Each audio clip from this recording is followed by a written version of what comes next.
Hello and welcome back to the channel. It's ChronicKloudz here yet again with more content for World of Warships Legends. In today's video we have a replay in the Tier 6 Premium Pan-European Destroyer, the Orkan. We will start the video off with the gameplay itself and we will end it with the commander build that I used for this playstyle. So let's start off with the gameplay and see what this ship has to offer. To start this match off, guys, we are on the map trap, and we're on the C spawn over here with our buddies, Arctic Beer and USSR HE Spam. And we're going to try to clatter this flank over here at C. One thing to note early in this game, I go all guns in this game. I do launch one torpedo salvo here in just a second. Don't get any hits, so at this point, is when I decided I wanted to test out the guns in the Orkan. Let's see how they are. And they're actually very great for two reasons. For one, you have the 360-degree turning turrets, and you have pretty decent range and maneuverability to be able to kite incoming shells, as you will see in this replay. This ship is actually a very capable ship. As you see, I'm coming up to this cap, but I'm not going to go right into it. Reason number one, look in front of me, there's an Atlanta. Alright. Reason number two is I have radar in this ship. So what I usually try to do is wait until I see somebody, or I see the red team started capturing the area.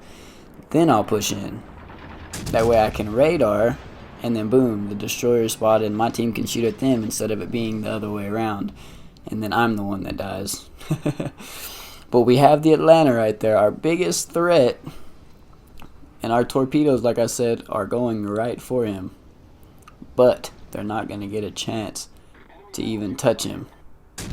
Because here comes HE shells, or HE Spam's AP shells. And that Atlanta is gone. He's back at port. Crying. At least that's what I would have been doing.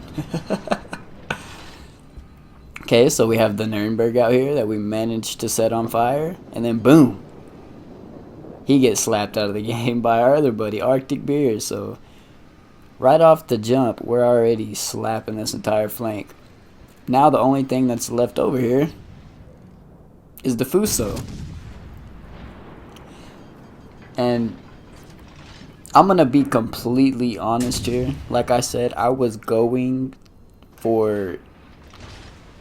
It was pretty much a test game. I was going to see what the guns on this ship could do. So I kind of did avoid the caps. Luckily enough for me, my team ends up making up for my stupidity. Because as a destroyer, the first things you want to do are to be spotting and getting the caps in domination games. And in this game, I don't do it. And I'm not gonna lie, I'm not the best destroyer player, but I am working my tail off to get better. I'm actually decent with the gunboat, but my priorities seem to fall off. But trust me, I am working on it. But we're gonna get back to the game. Alright, now looking at the Fuso, he's already running away, which makes us trying to set him on fire easy. We've already set 2 fires on the Fuso, so he's already running away pretty much to the edge of the map, and he's just burning. We see the Poltava over here with a fire on his nose. We try to set a fire onto his superstructure, and we end up getting it right there. And then we try to set a fire on the tail of his ship, but we don't seem to be getting lucky on that. But he does have 3 fires and he's burning. And back to the Fuso. First salvo hits right on the side of the ship on the superstructure and sets a fire. So this Fuso is not having the greatest time. And if you pay attention to how I'm playing this game, I'm playing it kind of like a light cruiser with short range guns. I mean, that's practically how I decided to play this. Now we do want to get the rest of this Fuso, because I mean we've taken pretty much most of his health. So let's try to get rid of him. I would like to get the kill on this Fuso, that is for sure. He has very little health. Salvo out, puts 2 fires on him. Send 1 just for good measures. We get a 3rd fire and he's gone. And we get our Arsonist medal off of the Fuso. Now we're going to turn back in and try to harass the rest of this team. As you see, our division mate did get in there to capture the point. And that does pay off for him in the end of the game. I would have gotten more base experience if I would have got the cap, and I should have got the cap. I cannot exaggerate that enough. But we end up getting it. Our team did not potato the way that I did. And we're going. Alright. Let's start setting this New Mexico on fire, right? Might as well. His guns aren't pointed at us. He's creeping up. He's getting his shot from the side. He's probably not going to want to turn his turrets all the way around here just to shoot at a destroyer when he's got multiple targets on his right side there. So we're just going to keep pushing him. As you see, we do have the Sims that's out there, 13.2 kilometers away. Unfortunately, our guns don't reach that far, or my target would have switched by now. We do get a fire on the New Mex right on the tail. And we're going to try to work on that superstructure as well. But as you see, our teammates are just clobbering him. We don't have enough time to be able to melt him away and get the damage for ourselves, but that's fine as long as we are getting him off of the board. We do want to keep pushing towards the destroyer, so that way eventually we can take care of him. So we are waiting for our speed booster, and then we are going to start hauling tails straight towards him. At the last second, the New Mexico decides to turn his guns to us, but by that time it's already too late. We now sit at 53,000 damage with an Arsonist, 11 fires, 1 kill, and 176 shell hits. So not a bad start. And we're only a couple minutes into this game. Now we do get the Sims into our range for a split second until he starts to kite away, which that's fine. We're just going to keep on trucking. We did activate our speed boost, our engine boost, sorry. And we're going to get up here. Now another thing I can say is I didn't use my radar in this match. And actually, I never really needed to. There was never really a torpedo threat. My guys were never really in danger.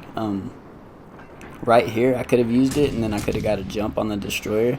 Because right here, I know I'm spotted by a destroyer. But what I'm doing is I'm shooting, I'm looking at my map, shooting, looking at my map. Boom, he pops up.